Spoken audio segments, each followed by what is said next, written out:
Welcome to Ocean Wall's Fireside Chat. I'm Nick Lawson, the CEO of Ocean Wall, and today I'm joined by Jason Latkowcer of Pan American Energy. Pan American Energy are a lithium exploration company with assets in Nevada, USA, and Ontario, and are listed on the Canadian Stock Exchange. Welcome, Jason. Thanks, Nick, and thank you to Ocean Wall for having me on the fireside.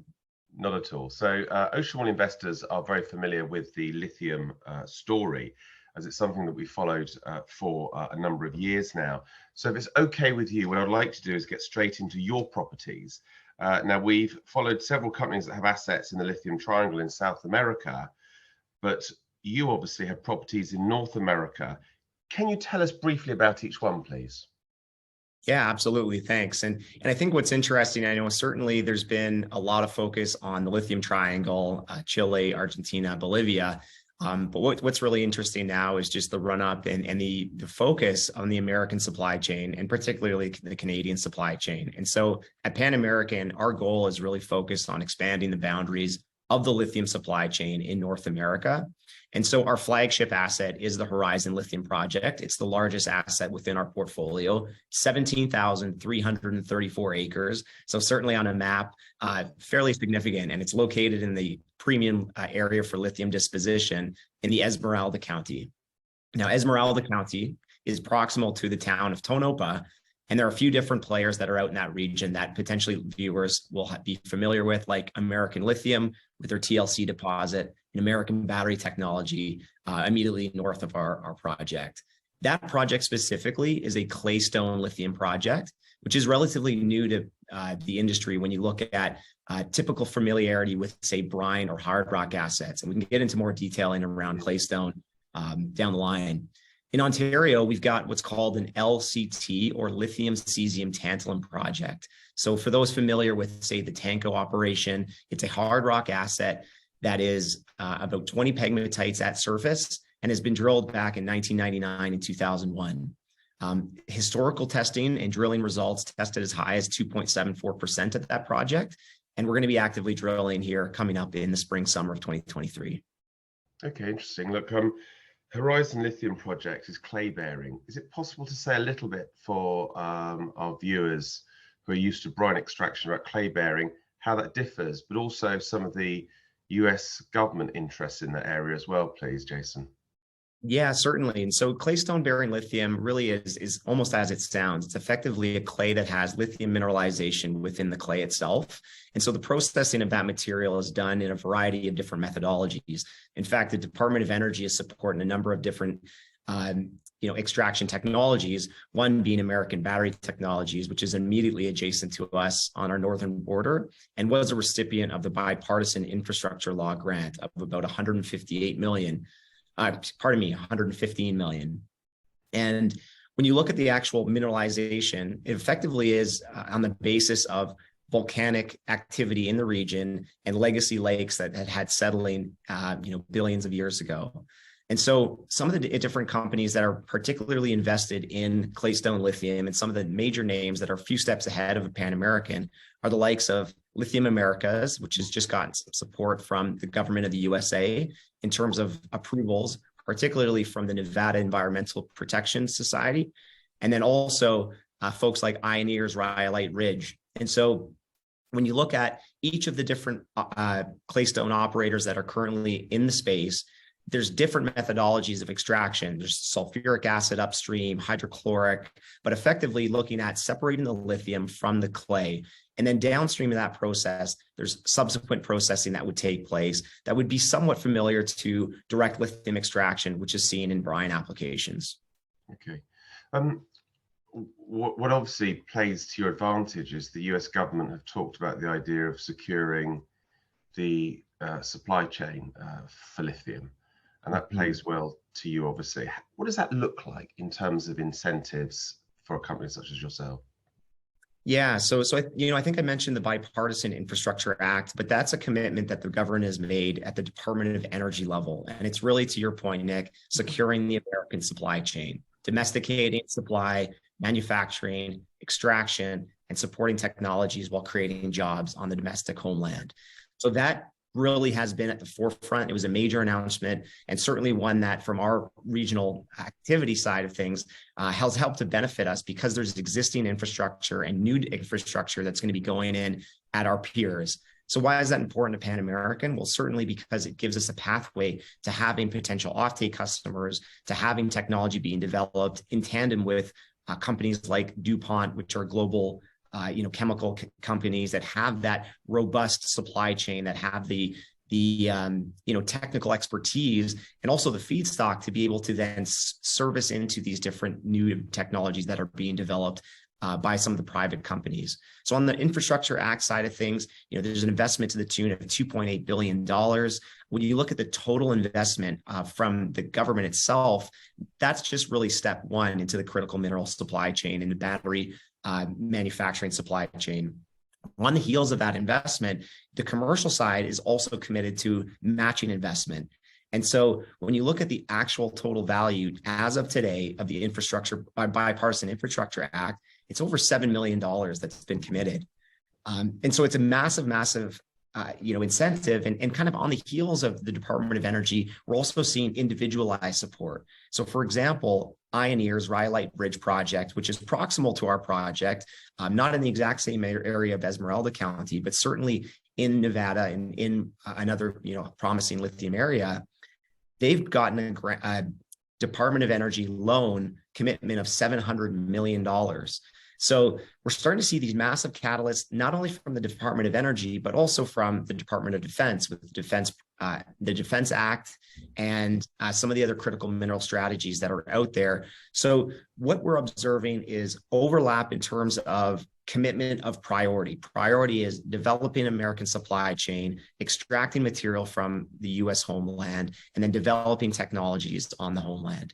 So be it the Bipartisan Infrastructure Act, the Mineral Securities Act, the Defense Act, right. They're all funneling into the same objective. That's excellent. So let's drill down then to the results you're seeing, to excuse the pun. So what sort of drilling results are you seeing on horizon at the moment? Yeah, so one of the things I bypassed on just the summary is we're fully permitted for 22 drill holes across the Horizon Lithium project. And so we're currently drilling hole number 8. Really excited to report that in terms of our drill program, we've observed continuous clay with limited overburden and at depth. And so although we're waiting for the assay results to come back from our contractor partner, ALS, which is located in Reno, they effectively are an extension of the laboratory services of our operating partner, Respec. But they have been tremendously great so far. And that really is a testament to the design and certainly the execution of the program with our contracted partners out in the field. So we're really excited. I mean, one of the things that you have to look for is it has to be economically viable in terms of not having too much ground to be able to be moved, and that's known as overburden. So effectively, there's material that is above the clay, and then you get into clay mineralization. What presents a really interesting blue sky opportunity for us at the Pan American project is that we've not hit basement mineralization. And so when I say basement mineralization, we are continuing to see clay at the bottom of our footage in the drill holes. So although we typically are drilling to about 600 feet, we're permitted down to 1,000 feet. And during drill hole number 1, which is on the edge of our basement basin or the edge of the property, we drilled to about 1,000 feet. We did not hit basement mineralization or bedrock, meaning that in subsequent follow-on programs, as we continue to see progress in our exploration side of things, we have this potential to go deeper, to go further, and potentially expand on the resource if we continue to see great mineralization at depth. Excellent. So let's just talk about that resource, because obviously, seams run through neighbours. Can you talk a little bit about your neighbours and also what your neighbours are seeing as well? Yeah, so certainly some exciting catalysts. And one of the things that we benefit from is not necessarily being a first mover in the region. So although our exploration program is, considered greenfield, we are first movers into the region. We are first movers drilling and doing exploration activities. Our neighboring properties have done a few steps ahead. And so I had mentioned earlier on in the call, American Lithium, certainly with their TLC deposit, that was the main first mover into the area. And certainly they've got an asset that's over 10 million ton LCE or lithium carbonate equivalent. What's really exciting for our side of things, and certainly very promising as we go through our drill program, is the neighboring property, American Battery Technology, Tonopah Flats, has just announced one of the largest claystone lithium projects in the USA, 15.8 million tons of inferred lithium carbonate equivalent, or LCE.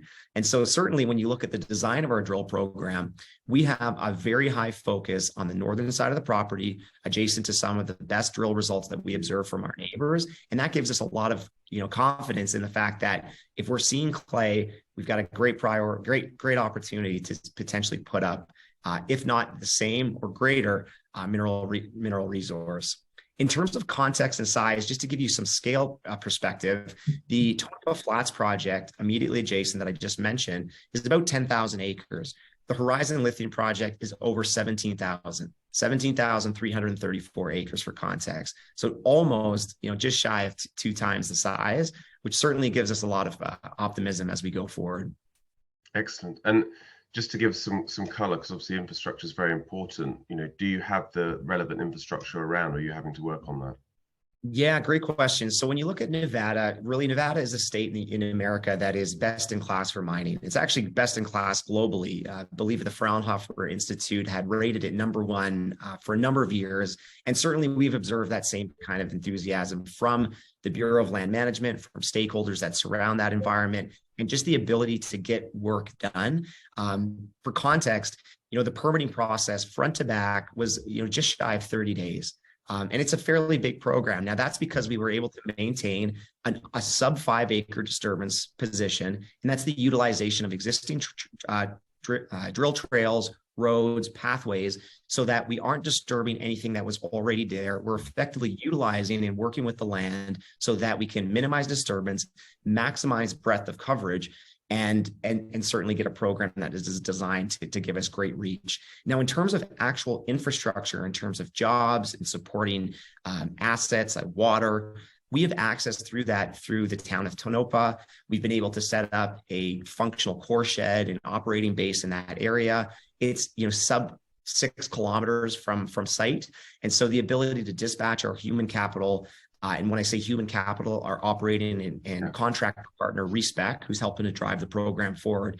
Their geologists are based in town. They dispatch quickly, and we certainly are able to have access to any supplies or things that come up throughout the drill program.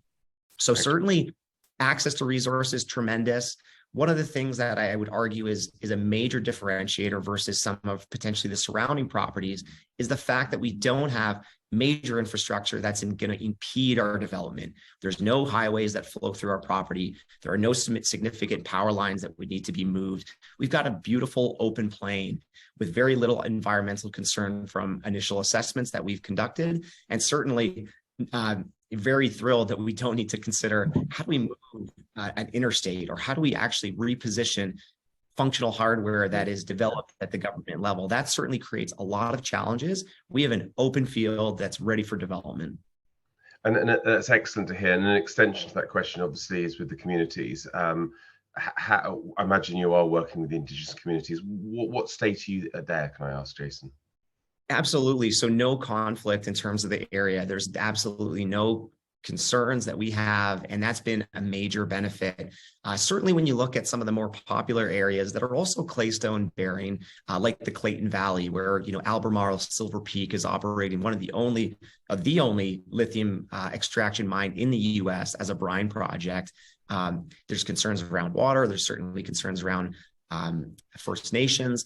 So we actually do not have concerns based on our project operating location. There's no contention there that has come up. And so certainly from our vantage point, particularly at the exploration stage, there's been no barriers to advancing the project. And we certainly don't foresee there being any major issues as we move forward towards developing an actual producing project. Excellent.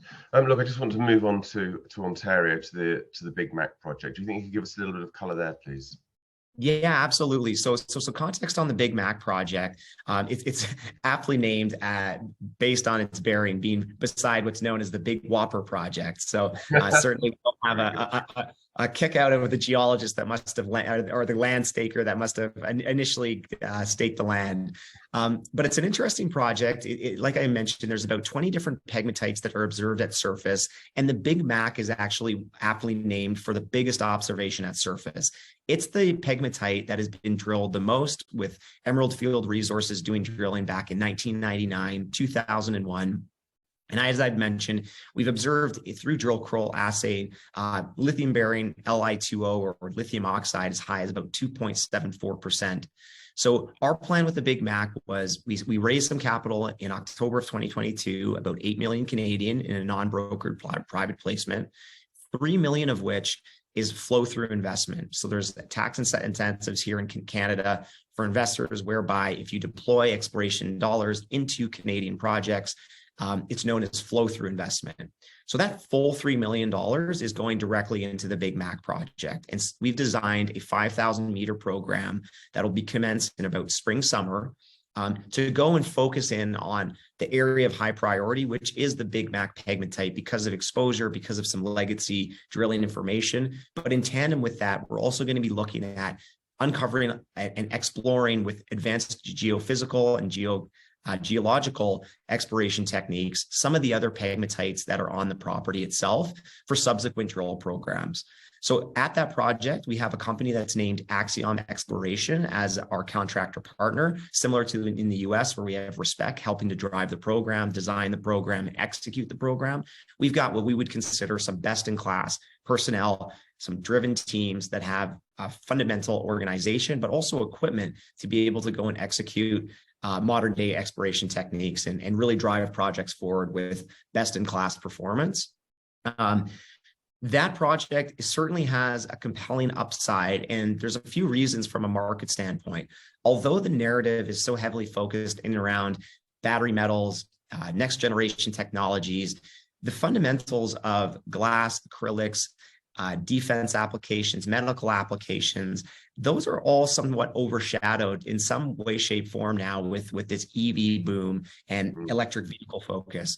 It's really important for, I think, investors to just realize that, you know, some of these fundamental materials, and particularly lithium, are used in a tremendous amount of other applications. And what we're observing is, because of the Chinese dominance of the supply chain, there's certainly facilities like the Tanko mine or like the facilities out in Zimbabwe, where historical material was available for these applications in abundance to, say, Korean offtake customers or potentially other offtake companies that are not Chinese.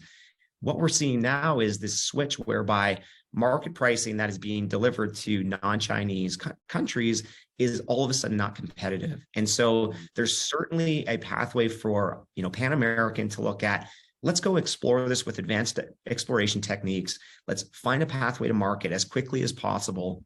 And a pathway to market, what's interesting about this project, and was certainly a major catalyst in why we decided to enter into the Big Mac project, is because, one, it has commercially approved material in glass and acrylics applications. We've done sampling, or the legacy company has done sampling back in 2001 that had approved testing for use in those applications.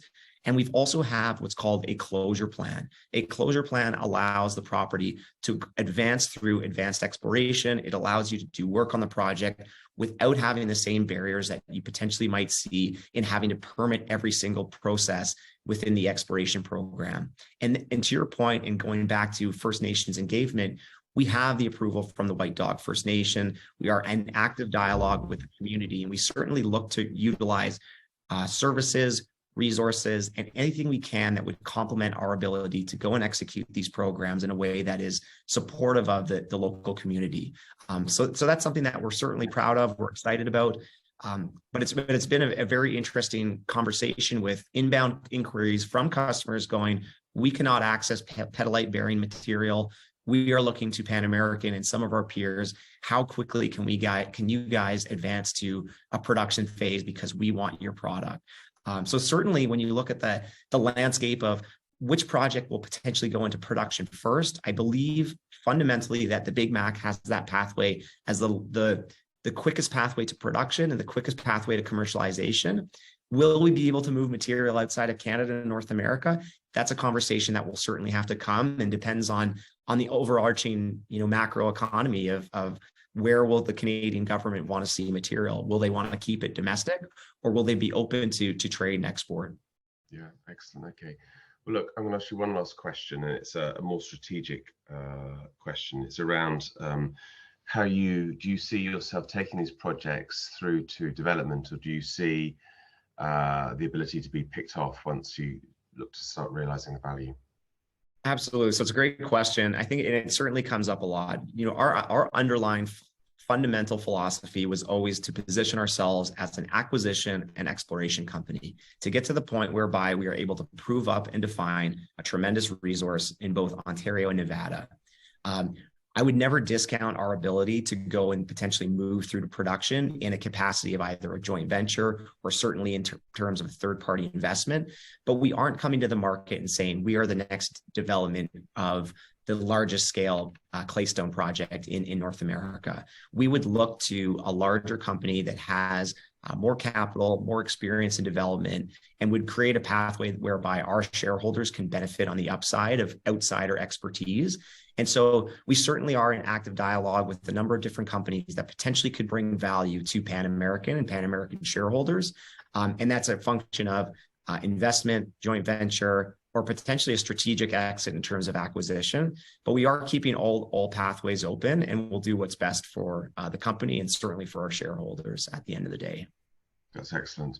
Look, we are very proud at Ocean Wall to be partnering with you, and we're looking forward to inviting you to coming to London in April.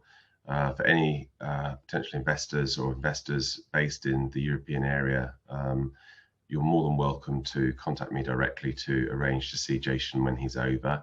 And Jason, last, I'd like to say thank you very much, and we really look forward to keep hearing the excellent news and the results that are coming from your exciting company. So thank you very much for your time today. Thank you, Nick, and thank you to Ocean Wall. We certainly are excited. By the time that we get out there at the end of April and are able to meet with yourselves and any interested investors, we will have some tremendous drill assay results back in hand. And you'll certainly keep a watch on our development in terms of news flow as the drill keeps spinning towards our program and horizon. Excellent. Thank you. Thank you so much for the time. Right. Pause. Stop.